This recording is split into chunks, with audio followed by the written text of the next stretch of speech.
After 15 years of marriage, I noticed something on her phone. The message was short, but the voice behind it shattered everything. But after I learned everything, something different awaited me. I never thought I'd doubt her. Not once in 15 years.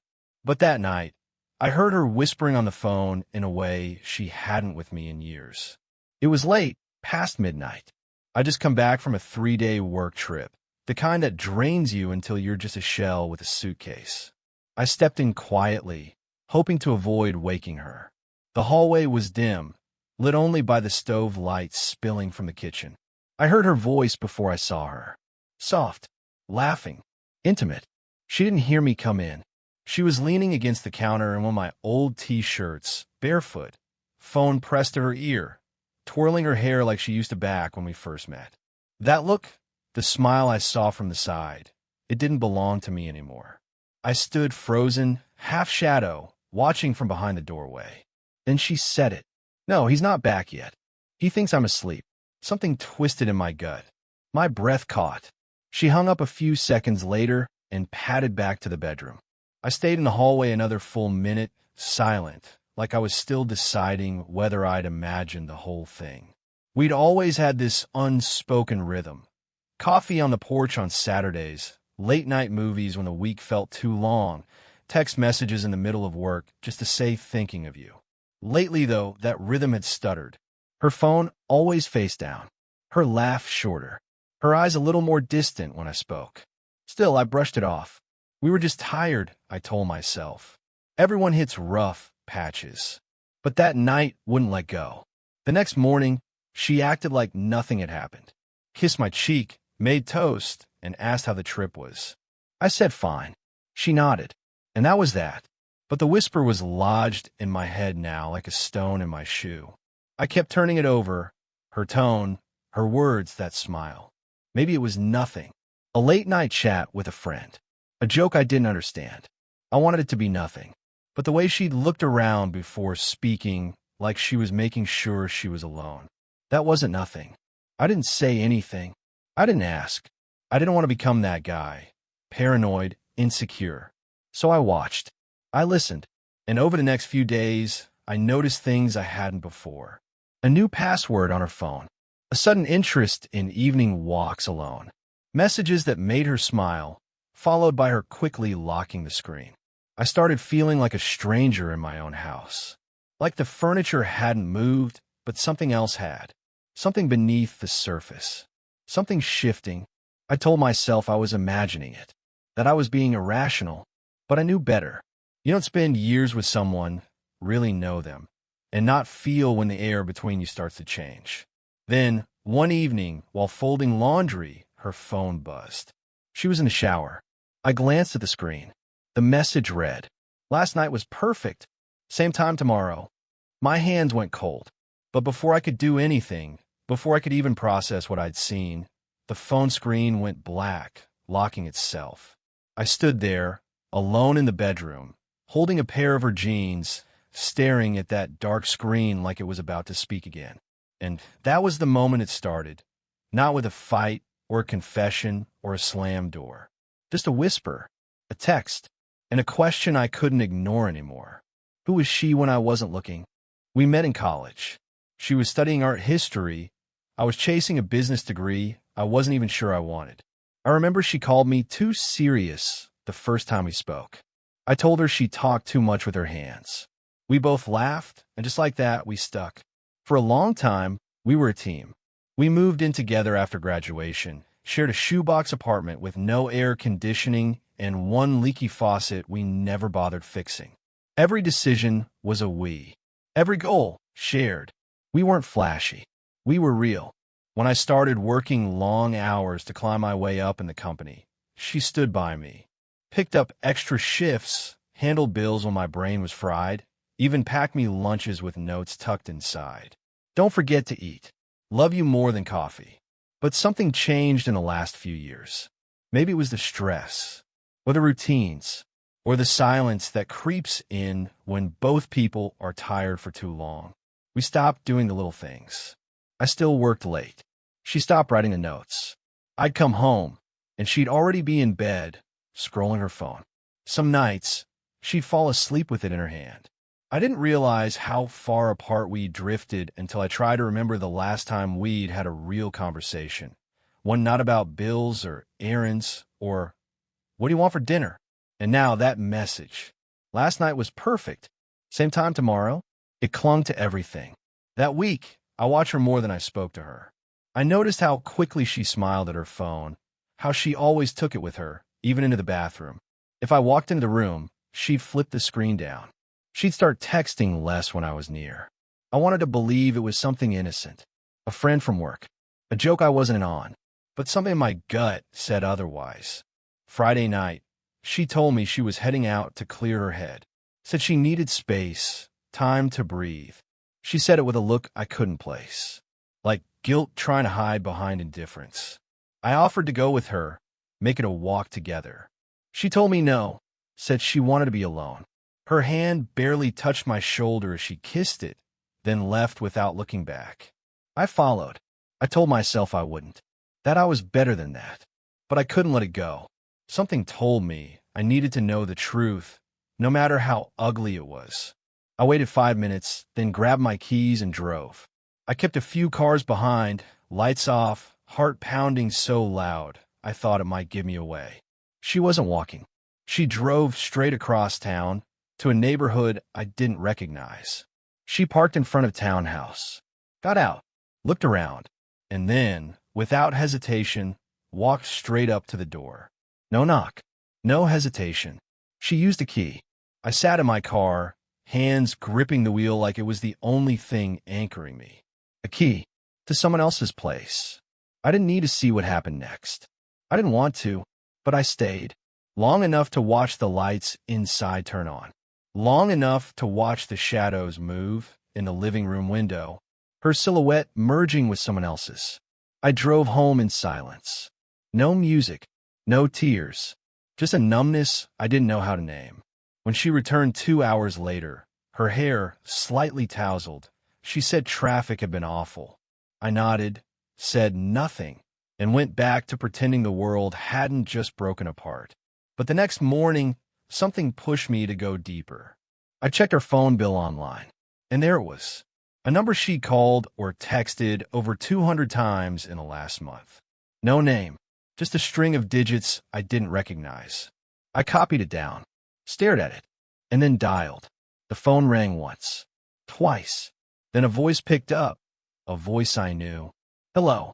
It was a voice I'd once trusted with everything. Hello. That voice. I hadn't heard it in months, but I'd know it anywhere. Brian, my best friend since high school. Best man at our wedding. Godfather to our nephew. The guy who'd helped me move 3 times, fix my car twice, and once drove 4 hours just to sit with me after my mom passed.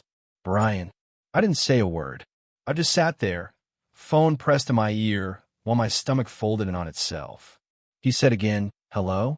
Who is this? I hung up.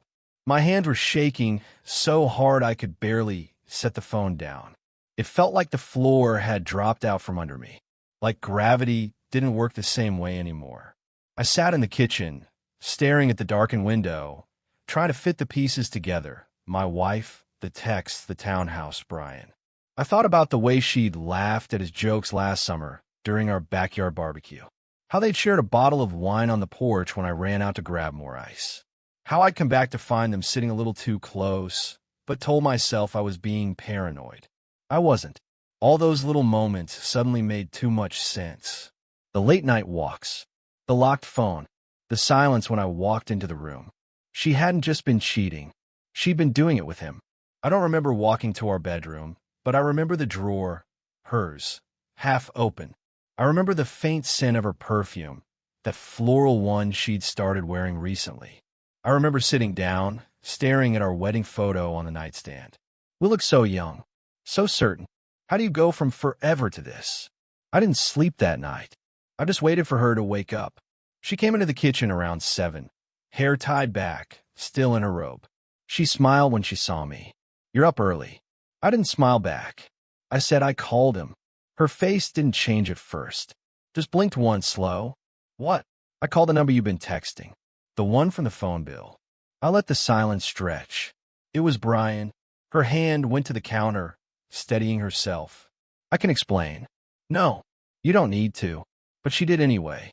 She said it started during the pandemic when we were both working from home. Said I'd become distant, that I was always tired, that she felt like we were roommates. Said Brian just listened, that he understood her. I asked her how long it had been going on. Over a year, she whispered. I nodded. Then she said the part that broke me. I didn't mean for it to happen, but after a while, it felt easier to keep going than to stop. That's when I stood up. Not because I was angry. I was far past anger, but because I couldn't sit there anymore and pretend we were still something we hadn't been for a long time. I walked past her. She reached for my arm, but I stepped away. You should stay somewhere else tonight, I said quietly. I need space, and I don't want to look at you right now. She didn't argue. She just nodded and walked down the hall. I heard her packing. Zippers. Drawers opening. The front door closing gently behind her. It didn't slam. That almost made it worse. I sat back down at the kitchen table, head in my hands. And then my phone buzzed. A message. From Brian. I didn't want it to happen this way. Can we talk? I stared at the screen. And for a second, I considered deleting the message and walking away. But then I typed back. You want to talk? Fine. Come over. Face me like a man. Brian arrived 40 minutes later. Same beat-up truck. Same casual jacket. But everything about him looked different. Like a man showing up to bury something he helped destroy. He didn't knock. Just stood outside until I opened the door. We looked at each other for a long second. No handshake. No words. Just years of shared memories folding into something cold and unfamiliar. Come in, I said flatly. He stepped inside like a guest in a stranger's home. I noticed his eyes flick around the living room, the photos, the couch, the coffee table where we'd once watched games and argued about music like brothers. Now, we were just two men sitting across from each other, divided by betrayal. I didn't plan for it, he said first, sitting on the edge of the chair like he didn't want to leave an imprint. That's what she said, I replied. He nodded. It started when we ran into each other last spring. You were out of town. She said she felt invisible. We talked. It just kept going. You could have talked to me. I know. You could have walked away. He looked down. I know that too. Silence stretched between us. You were like a brother to me, I said, voice low. My wedding. My mother's funeral. Every step of my life, you were there. And you still chose this. He didn't deny it. Didn't defend himself. And maybe that was the worst part. How calmly he accepted it. I'm sorry, he said, for everything. But apologies don't rebuild what they helped break. He stood after that, like he knew there was nothing more to say. I didn't walk him to the door. I didn't even look as he left. When the door shut, it was quieter than I expected, just like when she left. That night, I called my sister, told her everything. I don't remember crying, but she said I did. Said I sounded like someone trying to hold his breath underwater. The next day, I packed a suitcase and left the house. I needed space. I couldn't breathe in a place filled with ghosts. Over the next week, she sent messages. First short ones, I'm sorry. Then longer, can we talk? Finally, please. I made a mistake. I want to fix this. But it was too late. We met once in a quiet coffee shop. She looked tired. Hello. She said she wanted to try counseling, that we could heal. I asked her if she was still seeing him. She looked away. That was my answer. I'm not angry anymore, I told her. I'm just done. We didn't argue. There was nothing left to argue about. Just a slow, quiet agreement that the road we built together had split somewhere we couldn't follow. I filed for divorce a month later. No messy court battles. No screaming matches. Just papers signed, names unlinked. She moved into a small apartment on the other side of town. I moved in with a friend for a while until I found a new place. Life went on, but something had changed in me. I didn't sleep the same, didn't laugh the same. Trust had become a slower, harder thing. One night, I came home late, dropped my keys on the counter, and stared at the empty apartment around me. And that's when I saw it. An envelope on the floor just inside the door. No return address. Inside was a single sheet of paper. Typed. Short. You think you know everything. But there's one thing she never told you. Ask her about New Year's Eve, 2019. There was no name, no clue who sent it. But I knew one thing.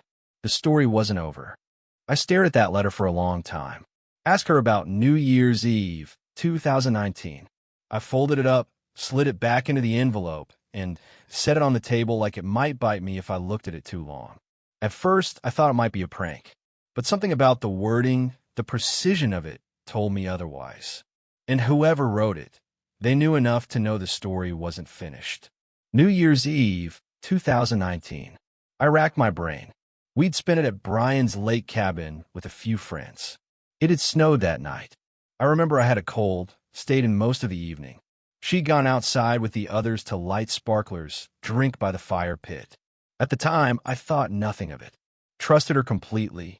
That was the version of me who still believed some people were incapable of hurting you. I debated for days whether to call her. What was the point? We were already over. The truth had already done its damage. But something about that letter, it wouldn't leave me alone. So I called. She picked up after 3 rings. Quiet voice. Hi. I didn't waste time. New Year's Eve, 2019. What happened? A long silence. When she finally spoke, her voice cracked. You weren't supposed to find out. That's when I knew. There was more. She confessed that the affair with Brian didn't start last spring, like they told me. It had started that night. New Year's Eve, while I was upstairs sick, while they were outside talking by the fire. They'd kissed. That night became the beginning of something neither of them stopped. So the affair didn't begin after the distance. It was the cause of it. Every argument, every cold look, every deflection, it all started with that night. I didn't say anything for a while. I just let the silence sit between us, the way betrayal does when there are no more lies left to prop it up. Why didn't you tell me when I asked? I thought if I could make the timeline sound less awful, maybe I'd hurt you less. I almost laughed. Not out of humor, just out of the absurdity. I thanked her for being honest, finally, and hung up. That night, I poured myself a glass of bourbon, sat on the back steps of my new place, and listened to the wind push through the trees. It sounded like the ocean when I closed my eyes. And I thought about how easy it is to build a life around someone else, and how quickly that life can become a lie if even one piece starts to rot. I didn't feel hate. Not anymore. Not for her. Not even for Brian. What I felt was distance. Like I'd survived something that should have broken me. Like I was slowly, stubbornly, rebuilding the parts of myself that they'd taken. The recovery wasn't cinematic. There was no great montage of healing. Just mornings where I didn't want to get out of bed, but did. Quiet dinners where the silence didn't crush me like it used to. Small victories, like laughing at a show without remembering who used to watch it with me. I didn't seek revenge. That's the thing about being betrayed by the people you once loved. You learn that justice doesn't always look like vengeance. Sometimes it looks like peace. Sometimes it looks like waking up one day and not thinking about them at all. I've started seeing someone. Nothing serious. Just dinner, conversation, shared glances that feel genuine. I'm not sure where it'll go. And for the first time in a long time, I'm okay with not knowing. As for Brian, I haven't spoken to him since that day in my living room. A mutual friend told me he and my ex didn't last long after I left. Turns out, the thing that felt so forbidden and thrilling when I wasn't in the picture lost its magic once there was no one left to lie to. Sometimes I wonder if he regrets it. Sometimes I hope he does. But most of the time, I just don't care. This story doesn't end with a grand gesture or a dramatic confrontation. It ends with something quieter, stronger. Me, not bitter, not broken, just rebuilt. And if you've ever been through something like this, just know the betrayal wasn't the end. It was the beginning of the version of you they never saw coming.